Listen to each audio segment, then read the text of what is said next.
जब घर में भगवान का वास होता है तो मिलते हैं यह शुभ संकेत। राधे राधे दोस्तों, अगर हर सुबह आपको यह संकेत मिले तो आप समझ ले कि आपके घर में ईश्वर का वास हो चुका। वह संकेत क्या है, आज इसी विषय पर चर्चा करेंगे। भगवान को खुश करने के लिए लोग पूजा पाठ और व्रत करते हैं। भगवान के आगे सुबह शाम दीपक जलाते हैं और भोग भी लगाते हैं ताकि भगवान की कृपा उन पर बनी रहे और उन्हें जीवन में किसी भी तरह की समस्या का सामना न करना पड़े। या तो हम सभी जानते हैं कि भगवान की पूजा और अर्चना करने से वह हमसे प्रसन्न होते हैं, पर क्या आप जानते हैं कि वह हमें इस बात का संकेत भी देते हैं। आइए जानते हैं उन संकेतों के बारे में जो आपको यह बताते हैं कि भगवान की विशेष कृपा आप पर है। दोस्तों, जब आप पूजा पाठ करते हैं तो ईश्वर का वास आपके घर में होता है, चाहे वह प्रत्यक्ष रूप में हो या फिर अप्रत्यक्ष रूप में। वह घर में वास करते हैं तो आपको महसूस ही हो जाता है। कई बार आप उन्हें महसूस भी कर पाते होंगे। कई बार ऐसा होता है कि भगवान आपके घर में वास तो करते हैं लेकिन आपकी कुछ गलतियों से लौट जाते हैं, क्योंकि उस समय अक्सर लोग यह गलती कर भी देते हैं। वह कभी पूजा पाठ करते हैं और फिर छोड़ देते हैं, फिर कुछ दिन बाद पूजा पाठ करते हैं और फिर छोड़ देते हैं। तो ऐसा करना ठीक नहीं होता, इससे ईश्वर नाराज होकर चले जाते हैं।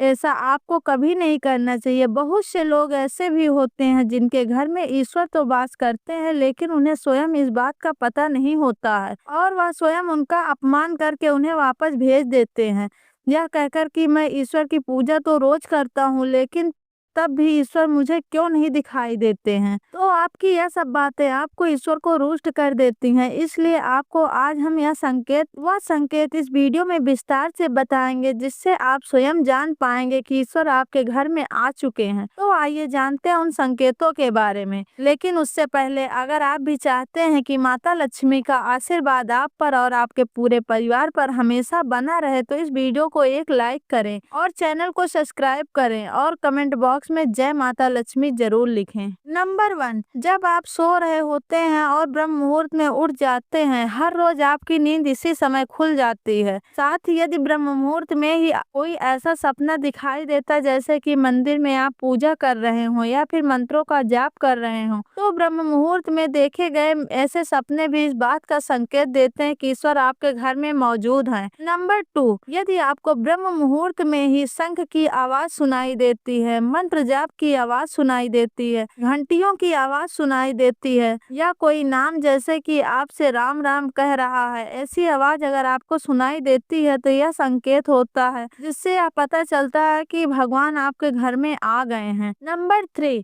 जब भी आप सुबह सुबह नहा धोकर तैयार होते हैं तब आपको एक अलग सी सुगंध आती है।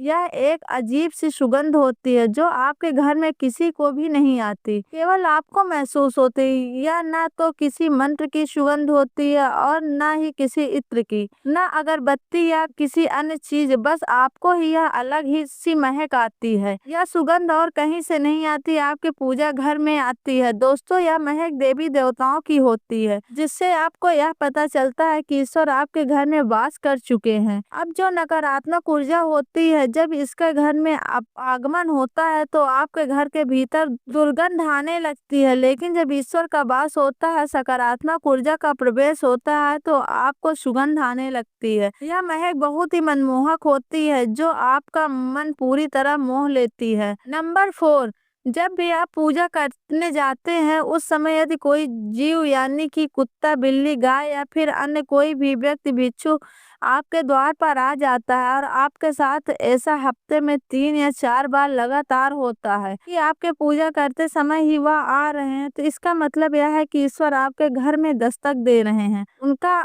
आगमन हो चुका है, क्योंकि जो गाय होती है वह भी माता का स्वरूप होती है, कुत्ता भी भैरव बाबा का प्रतीक माना जाता है, या फिर कोई याचक आता है तो वह भी ईश्वर के किसी न किसी रूप में आ रहा है। तो हमें कभी भी उन्हें भगाना नहीं चाहिए बल्कि उन्हें संतुष्ट करना चाहिए, अर्थात भोजन कराना चाहिए, उन्हें सम्मान देना चाहिए। पैसा या भिक्षु आपके द्वार पर आ जाता है और आपके साथ ऐसा हफ्ते में 3 या 4 बार लगातार होता है कि आपके पूजा करते समय ही वह आ रहे हैं, तो इसका मतलब यह है कि ईश्वर आपके घर में दस्तक दे रहे हैं।